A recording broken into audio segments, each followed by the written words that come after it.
Hey folks, this is Shane. Thanks for taking the time to watch this video. I'm going to give you a quick rundown of how I have my Tacoma set up for amateur radio, the hows and whys I have it set up now, and what I have plans for future expansions.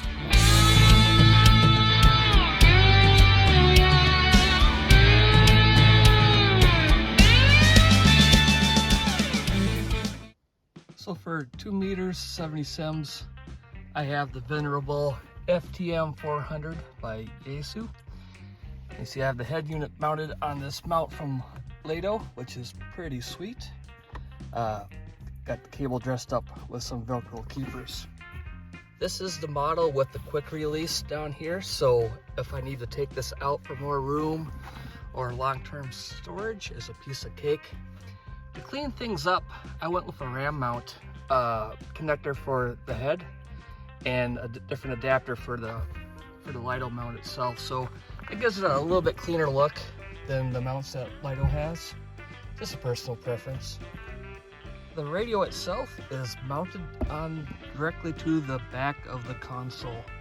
I know a lot of people will cringe thinking I drew the holes into the console, ruining the value of this truck, but I'm not worried about resale value. This thing's just the way it is. Originally I was planning on getting a piece of plastic to put underneath here for support and then just mounting it through this rubber floor mat. That way I could easily just replace the floor mat if I wanted to switch things out, but yeah, I just went with that. Again, I use those Velcro straps to dress things up a little bit. I keep the programming cable attached to the radio just simply so it's always there. If I need to do an update for firmware or reprogram it, I don't have to go hunting for the cable. It's already on the radio. Power for the radio is ran directly from the battery. I have the fuses set up right on top of the battery, or near it, I should say, so it's easier to get to versus crawling underneath the seat. And I have the Anderson power poles connections to the radio. This way I have the option of disconnecting from the truck battery and plugging in a LiPo battery, so I could use this as a digipeater, crossband repeater, or just doing events or whatever and not worrying about drawing down the main battery of this vehicle. Now, some of my recent videos you've seen me operating parks on the air out of this truck using the ATOS antenna. I use the ATOS on the same mount for the antenna for the FTM 400, and I get away with that by having this antenna switch here. That way I'm not disconnecting from the FTM 400 and hook it up to 891. I just have this quick BNC connector for the 891, and I flip of the switch and I'm ready to go once I switch out the antennas. For portable work, I really prefer using the BNC, even if I have to get an adapter for the radio, simply because it's so quick to connect this, which, you know, that's not a huge deal, but it also saves wear and tear on the threaded connectors. They're not made to be screwed on and off all the time, so they do wear. Again, it's personal preference really.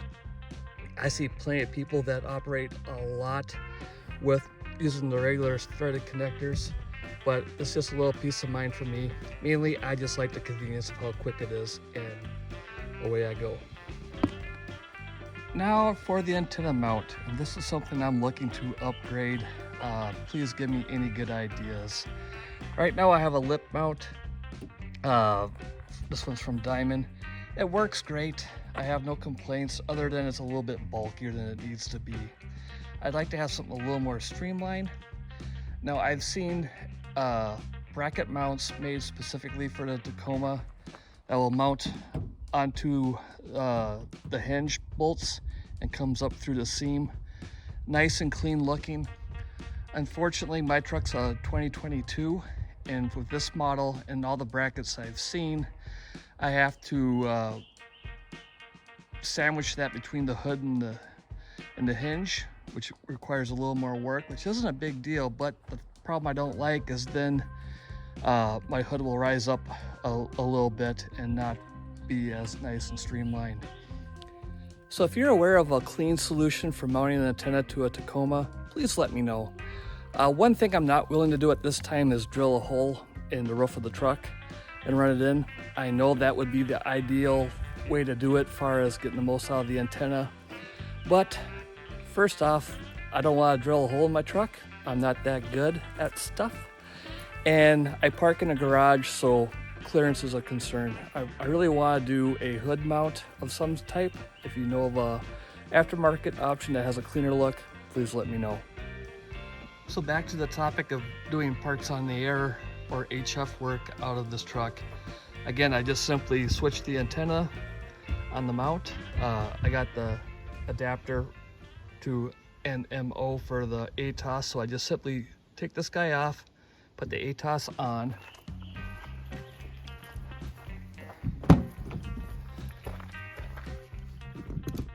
switch the antenna switch, hook the antenna onto the 891 along with the battery, and away I go. So, future upgrades.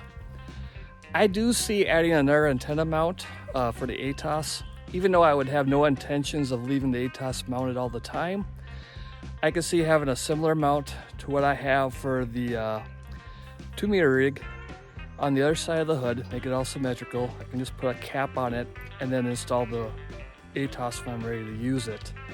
That way I'll have both the 891 and the 400 running for doing POTA, which could be convenient and just a lot less of a hassle. And then as far as mounting the 891, I'd probably mount that on the floor where many people are screaming I should have mounted the 400, and then run a speaker up to that LiDO mount, and I would be pretty good to go. Maybe redo the mount to have both heads on there. Now that would be me mounting that 891 permanently, which at this time I'm not willing to do. However, if ICOM comes out for a replacement for the 706, or if Yaesu comes out for replacement for the 857, then that would be my go-to portable POTA rig for QRO, and the 891 could make a permanent residence in the vehicle. One more upgrade I'm going to be making this summer will be adding an Anderson's power pole distribution block in the back of the truck there underneath where the FTM 400 is. That way it'll be easier to switch from the truck battery to an external battery. I can run multiple radios or other accessories, so on and so forth. Just make things a little easier operating out of the truck for parks on the air and other portable activities. So with that, that's a quick tour of what I got, why I have it the way I have it, and my plans for expansion. And also a shout out for anybody that would give me a good idea on how to do a better antenna mount. Again, I don't want to drill something permanently to the roof, mainly because I'm not that handy and I park in a garage. That's the biggest thing. I don't want to be taking an antenna down every time I go in and out of the garage. So with that, thanks for watching. I'll catch you on the next one. 73.